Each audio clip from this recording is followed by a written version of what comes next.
Olá a todos. Então, hoje vamos falar da distância entre dois pontos, né? Conteúdo de geometria analítica, né? Então, começando aqui, temos o ponto A e o ponto B, certo? Formando aí uma linha reta, né? Um segmento entre eles, e queremos calcular a distância entre esses dois pontos, ou seja, a medida desse segmento, ok? Então, normalmente nos livros aí da escola, né? Os livros terceiro ano, segundo ano, né? Distância entre dois pontos, né? Ela é apresentada por essa formulazinha aqui, né? O que causa às vezes muita confusão, né? Até que a gente consegue resumir essa formulazinha aqui. Na verdade, essa formulazinha ela nada mais é do que a formulazinha de Pitágoras, aquela que já é aprendida aí desde o nono ano, né? Então, o que ela diz para a gente? Que a soma do quadrado dos catetos é igual ao quadrado da hipotenusa, certo? Mas como catetos e hipotenusa se eu não tenho um triângulo aqui, né? Ora, essa linha que a gente tem aqui, né? Ela seria a hipotenusa de um triângulo, né? Formado dessa forma aqui, ó, né? Quando a gente estuda um pouquinho essa fórmula, a gente vê que o x2 e o x1 que está aqui, ó, x2 menos x1, ele é a variação no eixo x. Tá? Então, o que é essa variação no eixo x? Olhando para o ponto A, né, a gente tem aqui a variação no eixo x, ó, tá? Do ponto A ao ponto B. Qual é a distância? A distância em x, né, do ponto A até o ponto B. Qual é a distância em x? Então, isso é o ΔX, tá? Que é o x2 menos o x1 ao quadrado, tá? É o ΔX ao quadrado. Então, a gente vê aqui, ó, x2 menos x1, quem é o x2? É o valor do ponto B aqui, ó. Tá? Então, a gente tem 5 menos 1, tá? x2 menos o x1. Vai dar a variação no eixo x, que é 4. Né? 5 menos 1 é 4. A mesma coisa, a gente tem a variação, né, do eixo y, que é o y2 menos o y1. Né? Então, aqui, né, y2 menos y1, aqui no ponto B até o ponto A, né, a variação que a gente tem aqui no eixo y. Tá?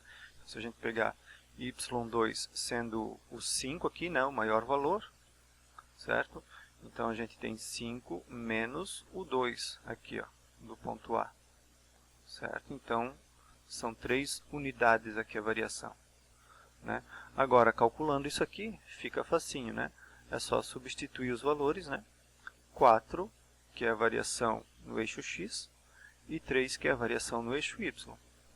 Né? Então, 4 ao quadrado, 16. 3 ao quadrado vai dar 9.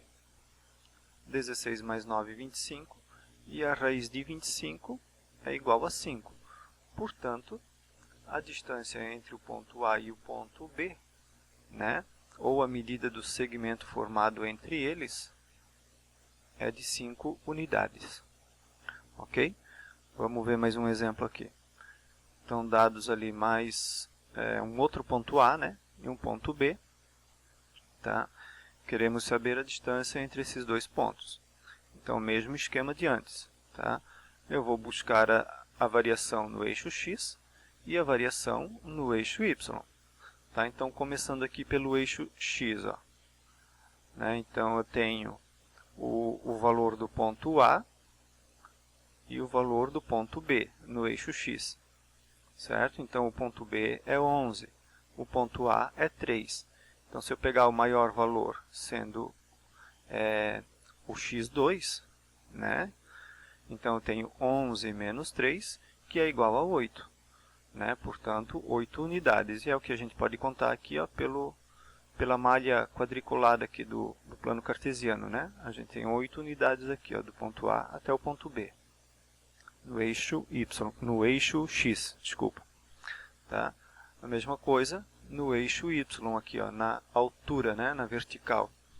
Tá? Então, aqui, ó, 1, 2, 3, 4, 5, 6 e 7 unidades.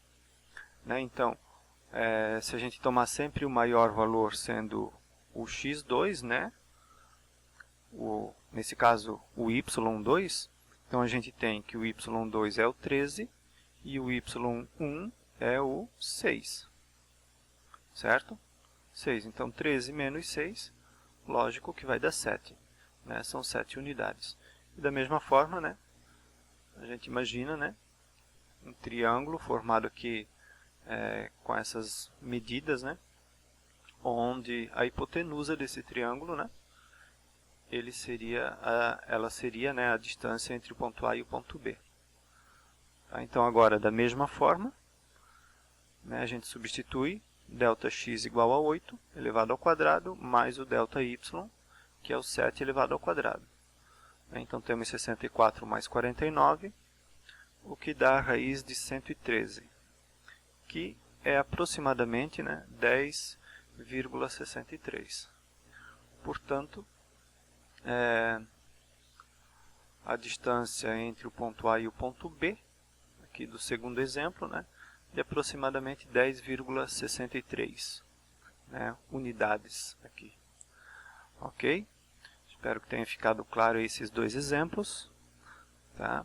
Até a próxima aula, então.